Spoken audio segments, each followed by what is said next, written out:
Bueno, hay una parte formativa en Tolkien, que obviamente en cualquier artista se inserta en una tradición, desde esa tradición arranca, ¿no?, su invención o su redescubrimiento o su posicionamiento, ¿no? En el caso de Tolkien son los idiomas que él aprende de niño. A los 7 años Tolkien sabía ya latín, en torno a los 11 ya sabía griego clásico, francés se lo enseñó su madre. Durante unos años Tolkien estuvo recibiendo clases de su madre, no iban al colegio.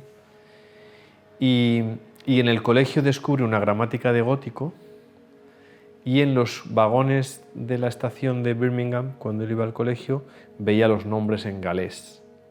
Entonces, estos primeros contactos con el galés, con el gótico y luego con el finés se convertirían en sus idiomas favoritos, ¿no? Y de hecho la lengua de los elfos, el Quenya, está construido sobre el finés y el Sindarin sobre el galés, a nivel fonético y también de construcción idiomática, ¿no?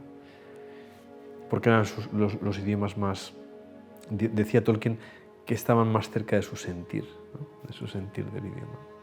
Lo cual es una manera muy, muy hermosa de expresarlo, ¿no? No era una cuestión solamente semántica, tenía que ver también con el sonido de las palabras, el modo en que en El Señor de los Anillos se ve esto muy bien, ¿no? Cuando los orcos hablan, su lengua es gutural, está llena de fricativas, ¿no? Es una lengua áspera. Cuando hablan los elfos el lenguaje es distinto, ¿no? Y dependiendo de quién está hablando, utilizando el inglés en El Señor de los Anillos, por eso es un libro especialmente adecuado para leer en el idioma original. Cada personaje habla y utiliza la sintaxis de acuerdo con su antigüedad o con su raza, etc. Y eso otorga una profundidad enorme también y una coherencia a los distintos personajes y también al despliegue cartográfico de cada una de las diferentes razas, ¿no? Entonces, en el caso de lo que él hace después, a partir de esos conocimientos idiomáticos, digamos, previos, de esta sensibilidad para el sonido y para la textura de los idiomas, Tolkien inventa idiomas ya de niño. A los 8 años inventa el primer idioma, el Nafarin, y luego el Animálico, y luego el Nebbosh, uno de ellos con una base muy cercana al español en cuanto al sonido. Y a medida que va conociendo más los idiomas, pues claro, Tolkien va inventando idiomas más complejos, ¿no? Pero es en el colegio y luego en la universidad cuando ya, al leer ya por primera vez las sagas nórdicas, los Edda, etc., pues empieza... Y a él le fascina en especial la mitología del Kalevala, Fines, ¿no? Es un conjunto de leyendas recopiladas por Elias Lönnrot, y a partir de ahí construye su propia historia de Kullervo, que se publicó hace unos años, 2014 me parece. Porque, claro, es un mundo que a él le produce especial atractivo, ¿no?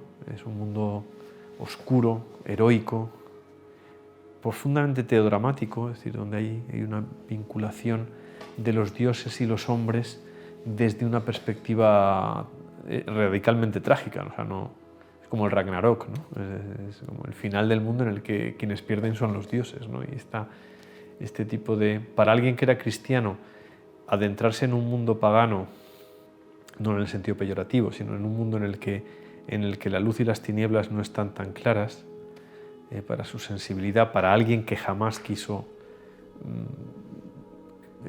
que hubiera elementos explícitamente religiosos en sus libros y que abominaba de cualquier interpretación alegórica en su obra, ¿no?, explícita al menos, pues es interesante ver dónde bucea.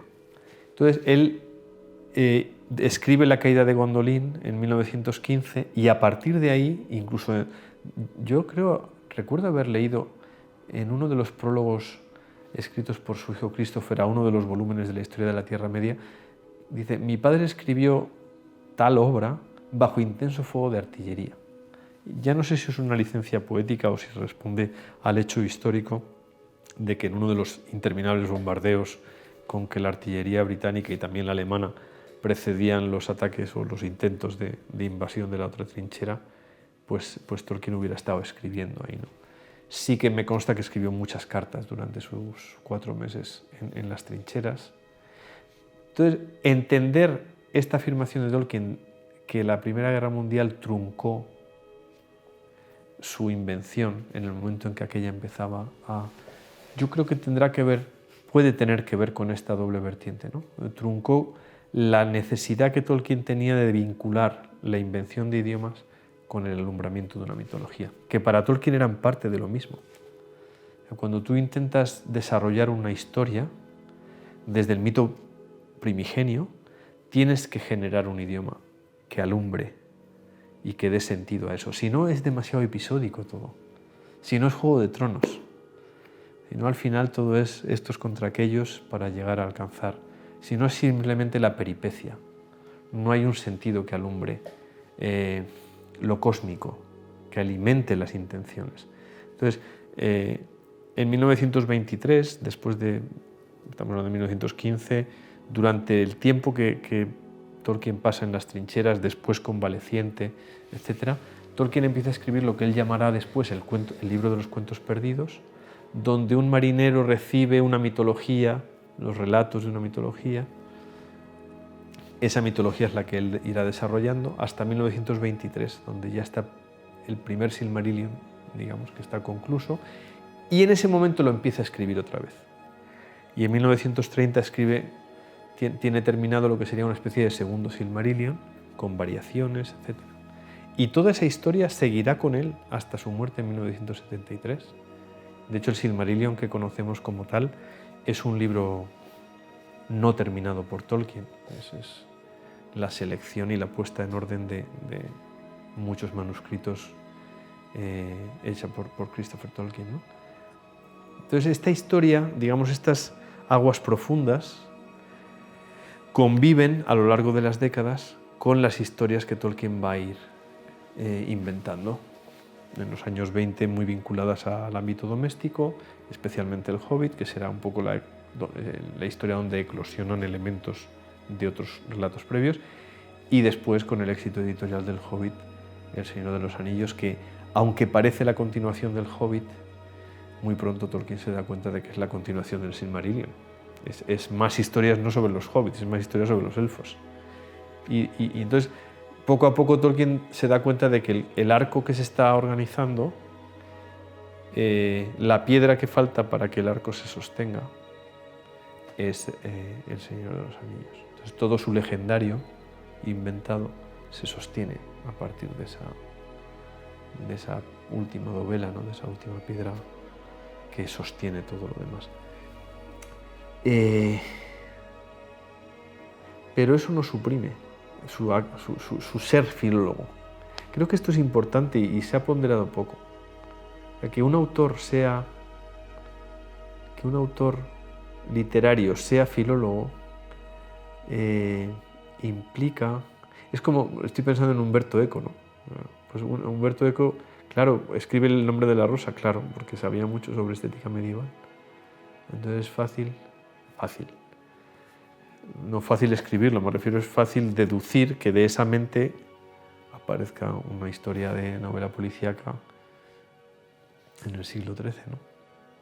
Con Tolkien ocurre algo análogo, mucho más complejo, que tiene que ver con el modo en que diferentes razas nombran el mundo y por lo tanto la hecatombe final no tiene tanto que ver con que venzan los malos cuanto con las consecuencias significativas, semánticas de esa derrota.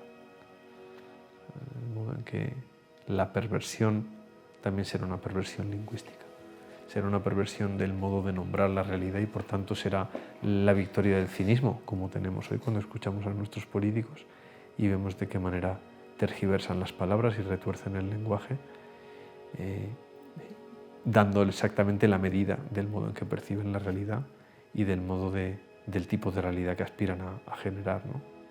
o a hacer fenecer, ¿no? ¿Ese es el fin de las canciones? Que vendría con... Bueno, el fin de las canciones siempre está a la vuelta de la esquina, ¿no? Y de hecho, la preservación de un determinado saber muere con el... O sea, ya no hay gente que sepa 20 idiomas. ¿Entiendes? Entonces, la muerte de Tolkien nos priva de algo que solo sabía él. Y sin embargo, hoy día proliferan muchos saberes sustituibles. ¿Sabes? O sea, que si a tal jugador desaparece del equipo, pues fichas a otro y más o menos cubres su... Pero en las cosas que de verdad importan, hay personas que se van a llevar consigo un saber y una mirada sobre el mundo que ya no se puede reponer. Aquello a lo que podemos aspirar es a seguir mirando en busca de lo que pudiéramos alcanzar nosotros, ¿no? Que siempre será una comprensión. Pues se ha hecho flaco favor también en la educación cuando se intenta suprimir el esfuerzo que requiere el aprendizaje, ¿no? El esfuerzo que tantas veces es muy arduo, la experimentación del fracaso y por tanto también la experimentación del gozo del éxito, ¿no? Pero siempre que se entienda el saber como servicio, puesta al servicio de una búsqueda de la verdad en determinada materia, en lo que sea, ¿no? Entonces todo este lenguaje pseudopedagógico, ridículo, que se ha puesto de moda, ¿no? Y que está lleno de circunloquios para intentar evitarle al niño el drama y el trauma de aprender. No es que aprender es un trauma, es que vivir es un trauma y deja heridas y lo que tenemos que hacer es enseñar a gestionarlo y a vivir con ello, pero heridas y cicatrices tenemos todos y mutilaciones. ¿Y qué pasa? Es que ese es el drama del ser humano. Creo que de hecho esa es una de las principales funciones que cumple el arte, el poder servirnos de exemplum, de sendero ya trillado por otros, en muchos casos por otros mejores que nosotros, en otros casos no, pero gente que lo ha... No sé, en el lenguaje cotidiano, ¿cuántas personas al día nos encontramos que siempre se están quejando?